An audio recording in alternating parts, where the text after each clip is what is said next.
I hadn't seen those mountains in 5 years, but they still took my breath away. The sharp edges of their peaks were dusted with snow, standing just as proud and unmoved as I remembered. Montana didn't change. I did. The cab rattled over gravel roads that twisted through pine trees and ranch fences, and with every mile closer to home, my chest felt tighter. I wore jeans and a hoodie, my duffel bag tucked behind me. My uniform was buried at the bottom, along with the silver insignia they'd never asked about. Not once. I'd been away all those years, building a life in silence, rising, fighting, leading. But here, I was still just back. Just their daughter. The house looked the same. White porch, crooked swing, same damn wind chimes that used to drive me crazy as a kid. I stepped out, hesitated on the porch. My hand hovered over the doorknob. Then I pushed it open. "Oh my God, is that you?" Mom's voice cut through the hallway, followed by her quick footsteps. She wrapped me in a hug that was warm but laced with surprise, like she hadn't expected me to come. Dad appeared next. "Didn't think you'd make it in time for the company event tomorrow. Short notice." I smiled. Tight. "Yeah, well, figured I should." He nodded, already glancing away, thinking about something else. Probably the speeches, the handshakes, and the press. His company's anniversary was always more spectacle than celebration. And I'd always been the ghost in the pictures, barely mentioned, never asked to speak. Dinner was quiet. They asked about the flight, not the years between. My brother David was there too, talking about the ranch, a new tractor, and some deal with a supplier like I'd never heard of. I answered when needed, smiled when appropriate, Said nothing when it mattered. Afterward, I went to my old room, shut the door, and opened the duffel. The uniform still held its creases. The eagle on the collar gleamed under the dim lamp. I traced it with a finger, then folded it back, slowly and carefully. Tomorrow was the event. Dad would be on stage, giving the same speech he gave every 5 years. Talking legacy, success, Community. but this time, I'd be there too. They didn't know it yet. But they'd see tomorrow. Walking into that house was like stepping into a time capsule. The same faded wallpaper with the small ivy pattern. The same photo frames on the wall, my high school graduation picture slightly crooked, Gregory's business school headshot front and center, perfectly aligned. Even the smell, some strange mix of cinnamon and old wood, hadn't changed. Mom had rearranged the living room furniture at some point, but not enough to feel new. The recliner still creaked. The clock on the mantel still ticked too loudly. It felt like the house had been waiting, just holding its breath, frozen in the years I'd been gone. "Put your bag down, honey," Mom said, hovering as if I'd brought something fragile into her pristine museum. "You still drink tea? I'll make you a cup." I nodded, but she was already walking off. Gregory was next to appear, walking in like he owned the place. His coat swung off effortlessly, and his shoes landed neatly by the door. "Natalie," he said with a practiced grin. "Didn't expect you to show." "Yeah," I replied. "Guess I surprised everyone."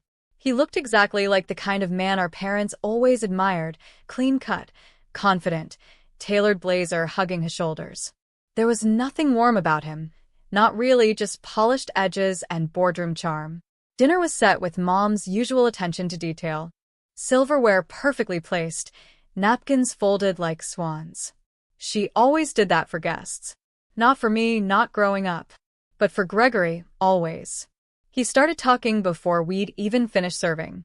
"So the merger's almost finalized," he said, passing the green beans. "Biggest deal of my career so far. We're looking at international expansion." Dad nodded approvingly. "That's my boy. You've made something of yourself." You should have seen him at the investor meeting. Nat owned the whole room. I smiled. Small. Sounds like a big moment. Gregory shrugged like it was nothing. "It's all strategy. Know your audience, speak their language, get ahead of the story." "Exactly," Dad said. No room for hesitation in leadership. I could have said something then. I could have told them about Kandahar, about nights, sleeping on dirt under mortar fire, about leading operations through chaos with no time to flinch. About the 23 soldiers who came home because I didn't hesitate. But I didn't. I just chewed slowly and listened to the clink of forks on china. Mom turned to me eventually. What about you, sweetheart? You still doing training stuff? Sort of, I said. Mostly support now. She nodded like that meant less important. Then turned back to Gregory to ask if he'd brought the wine she liked. I stopped hearing the rest of the conversation. My mind went back to long desert roads, to the weight of the helmet on my head, to the first time I had to send a letter home to someone's mother. They'd trained us to be steel. To lead. To never expect applause. Still, I thought maybe they'd notice the cost. The medal they didn't know I had was tucked in my bag upstairs. The title, Colonel, was something I wore in rooms that mattered, rooms where decisions saved lives. But here, I was the daughter who never quite fit, the sister who'd disappeared. I looked around the table, at faces full of praise for Gregory, for deals closed and clients won. And I realized they didn't need to forget me. They had never really seen me in the first place. I took another bite, swallowed, smiled, let them talk. Tomorrow would speak louder than I ever could. I still remember the day I told them. Senior year of high school, sitting around this very same dinner table. I had the acceptance letters laid out, Stanford for business, Columbia for pre-law, and then the ROTC scholarship. My hands were shaking, but my voice was steady. I'm choosing ROTC, I'd said, looking straight at Dad. He didn't answer right away, just leaned back in his chair like I'd spoken a foreign language. You want to be a soldier? He finally said, like it was something scraped off the bottom of a boot. It's not just that. It's leadership. Discipline. Strategy.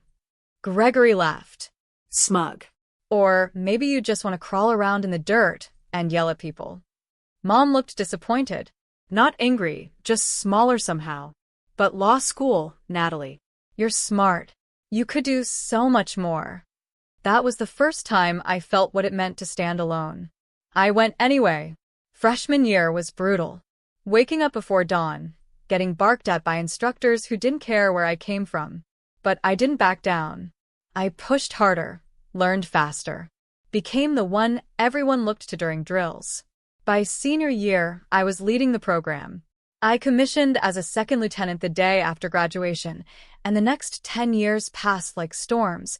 Fast, loud, unrelenting. First came captain, after I led a recovery mission under enemy fire. Then major, after I developed a cyber protocol that saved an entire communications unit from being compromised. It was around then that I met General Eleanor Lawson. She didn't smile often. Her voice was sharp, her standards higher than anyone else's. But she saw something in me. You think like an analyst, she said once. But you move like a commander. That's rare. Don't waste it. She pulled me into cyber ops and intel. I studied under her for 3 years, absorbing everything. How to read people, how to dismantle a lie, how to stay 5 moves ahead in every conversation. She became the mentor I never had, and eventually, the only person I trusted. 2 months ago, I stood in a silent room as she pinned a silver eagle on my collar. Colonel Natalie Kessler. Youngest in the division by 5 years. I didn't call home. Then came the real assignment. Black folder, sealed file, no discussion. I was briefed in a locked room with 3 people, one of them the Secretary of Defense. The Pinnacle contract was compromised, they said. Cybersecurity leaks, potential foreign tampering, are layered deep beneath perfect-looking numbers. And Pinnacle Systems was my father's company. My job was to oversee. Quietly. Strategically. No arrests, no drama. Just data. Observation. A final report that could shape the next 5 years of national defense contracts. I didn't tell anyone. I couldn't. But the irony cut deep. The very people who dismissed me, who rolled their eyes when I talked about structure and service, now unknowingly depended on me to protect the thing they valued most. So, I accepted the assignment. Packed my bag. Buried the uniform beneath civilian clothes. And came home. Because this wasn't just personal anymore. It was about truth. About protecting what mattered, whether or not they saw me as someone capable of doing it. They wouldn't have to believe in me. They'd just have to deal with the fact that I was already in the room. The house was quiet that night, wrapped in the kind of stillness that made every floorboard creak feel louder. Everyone had gone to bed after another uneventful dinner. Mom fussing over the table settings, Dad rehearsing his speech for the event, Gregory on his phone, talking about projections and margins. They hadn't asked what I'd be doing tomorrow. They assumed I'd be in the crowd like always, clapping when told, smiling when expected. I sat on the edge of the bed, the soft lamp casting shadows across the uniform folded in my lap. The fabric was crisp, the lines sharp. It still smelled faintly of starch and desert heat. With steady hands, I began to dress. Each piece went on with deliberate precision. The jacket, the insignia, the ribbons carefully pinned over my heart. The silver eagle shone under the light, quiet and commanding.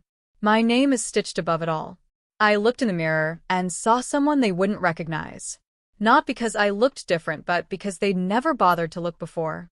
I thought about the years spent chasing their approval, the reports I sent home that no one read, the medals that were never mentioned, the months spent overseas, coming back to a voicemail from Mom asking if I was still on base or something. And yet, tomorrow wasn't about them. It was about the truth, about stepping into a space they thought belonged only to men like Gregory.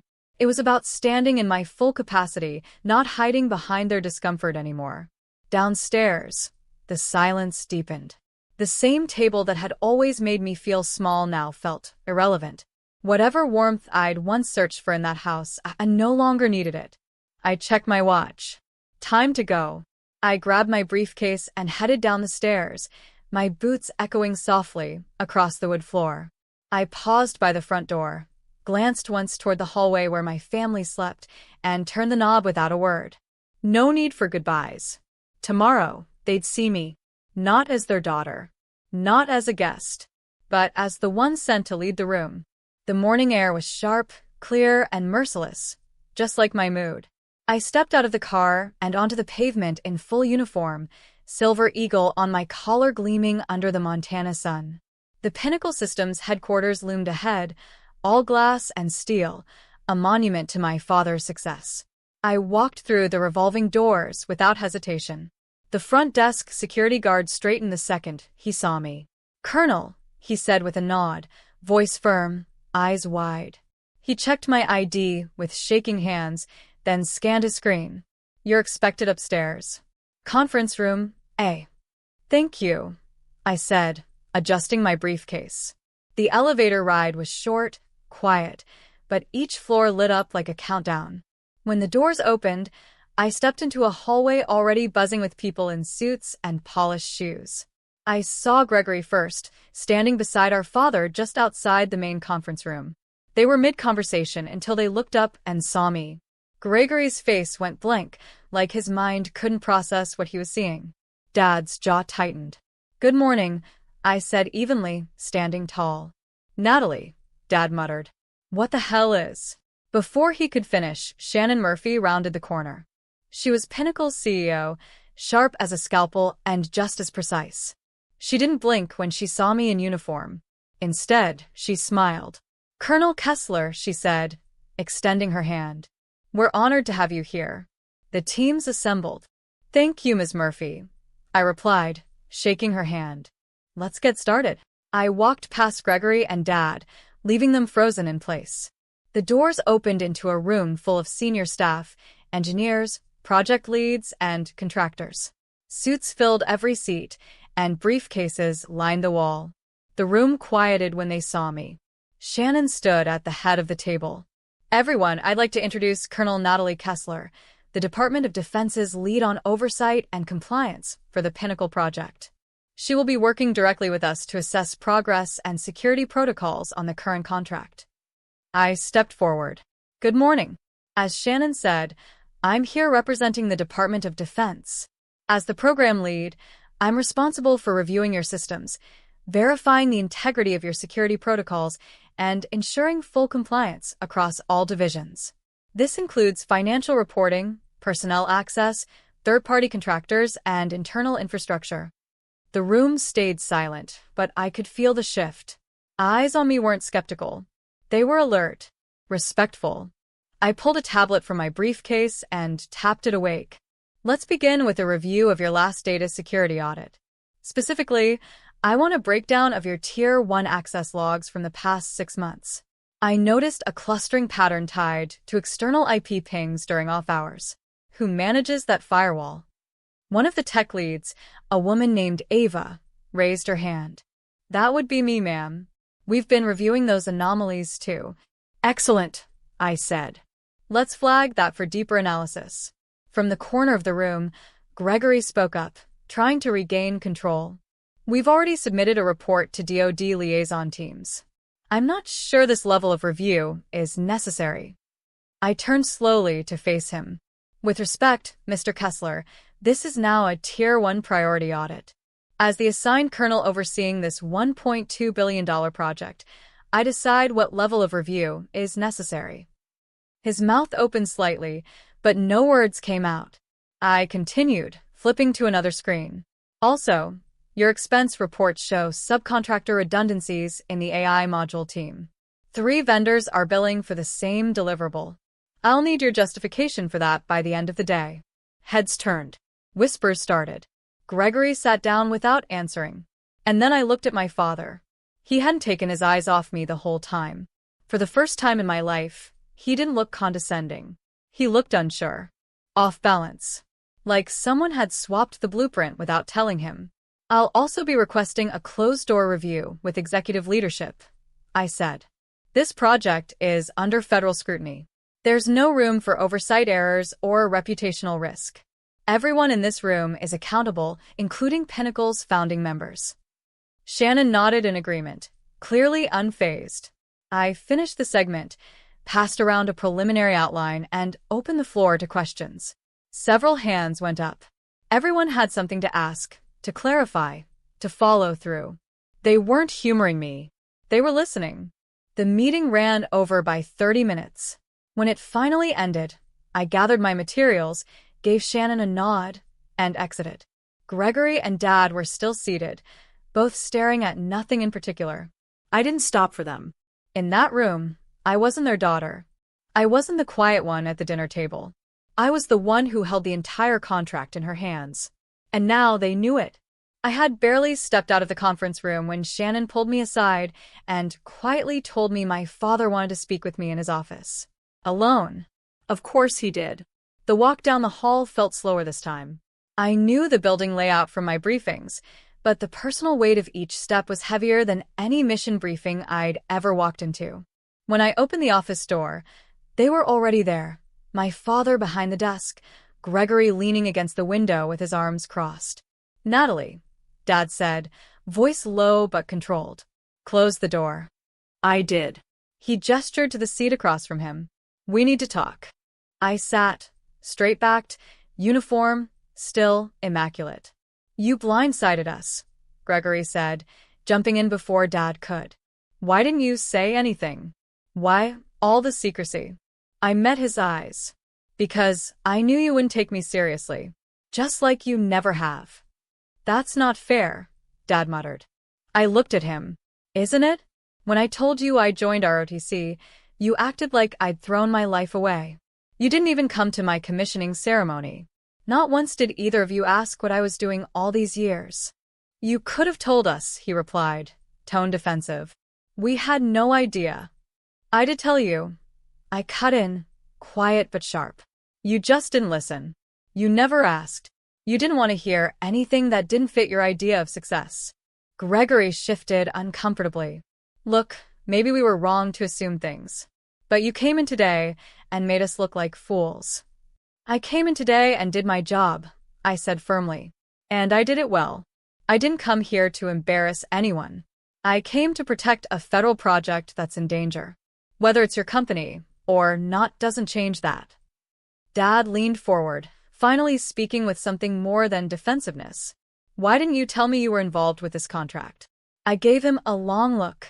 Would you have believed I was capable of leading it? Or would you have assumed someone handed it to me? He didn't answer. I've led soldiers through combat zones, I continued. I've cracked cyber threats that could have cost lives. I've earned every promotion I've received. But somehow, the hardest battlefield has always been this family. I've spent years being overlooked at this very table, and I'm done asking to be seen. The room went quiet. For a moment, all I heard was the hum of the building's air vents and the soft tick of the antique clock Dad kept on his bookshelf. Then Gregory spoke. "You were good in there. In the meeting. I've never seen anyone take over a room like that." It wasn't quite an apology, but it was the closest thing to respect I'd ever heard from him. Dad looked at me for a long time. He seemed older now, smaller than he used to be in my mind. "You've done more than I ever gave you credit for. That's clear now." I didn't say anything. I didn't need to. He stood and walked around the desk. Slowly, not with ceremony, not with pride, but with something closer to humility. He held out his hand. "Colonel Kessler," he said, voice steady. "Thank you for your service." I looked at it, hesitated, then shook it. It wasn't forgiveness. Not yet. But it was acknowledgement. And for now, that was enough. 6 months later, the apartment in D.C. felt like home. It wasn't grand, clean lines, shelves lined with books and framed photographs, 1 or 2 medals tucked quietly among them. The dining table was set for 5, and the scent of rosemary chicken filled the space. I stood at the kitchen island, pouring wine, when the doorbell rang. Gregory was the first to step inside. He looked around like he was in a foreign country. "This place is impressive."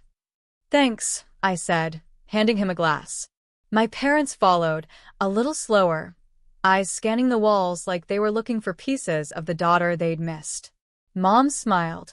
"You've made a lovely home here." Before I could answer, another knock came. I opened the door to find General Eleanor Lawson in full civilian mode. Elegant jacket, calm authority still radiating from her like quiet gravity. "Eleanor," I greeted warmly. "Come in." She nodded to me, then to my family. "It's good to meet all of you finally. I've heard a lot, most of it earned." Gregory stepped forward, extending a hand. "We've heard a lot about you, too, General. Thank you for mentoring my sister." She shook his hand, then looked at me. She didn't need much mentoring, just space to lead. Dinner was easy. Conversation flowed better than it ever had. Eleanor told a few stories from our overseas operations, light ones, carefully chosen, but enough to give my parents a glimpse into a world they'd never asked about before. Dad asked questions. Real ones. Not about medals or hierarchy, but about the people I worked with, the decisions I had to make. He listened. Gregory shared a moment of quiet sincerity as we cleared plates. "I've been reading more about military leadership lately. There's a lot in there I never understood before. You operate on stakes we can't even imagine in the corporate world." I raised an eyebrow. "And yet, you used to think I was just playing dress-up." He gave a small, sheepish smile. "I was wrong.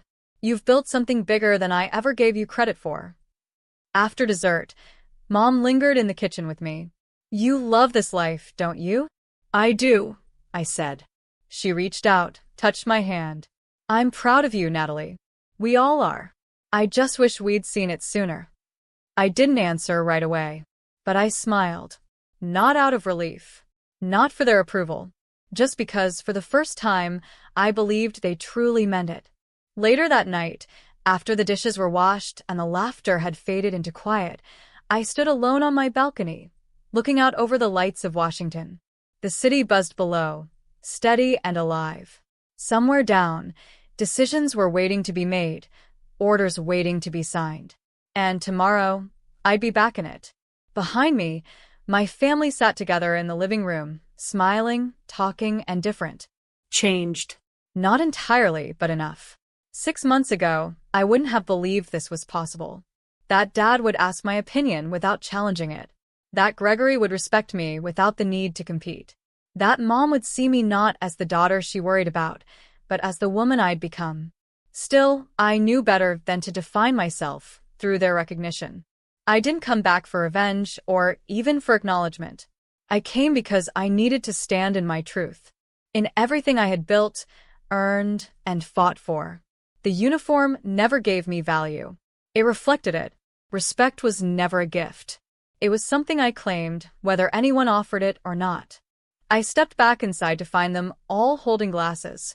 Eleanor, still composed but with a rare softness in her smile, lifted hers. Dad turned to me, eyes steady. "To Colonel Natalie Williams," he said. And this time, when the words left his mouth, I believed them.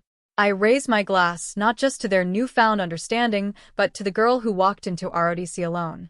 To the woman who led teams into the dark and brought them home. To the silence I'd endured, and the voice I'd never let go of. The truth is, I didn't need their toast. I didn't need anyone's. But it felt good all the same. Because the real victory wasn't in the recognition. It was in knowing I never needed it to begin with.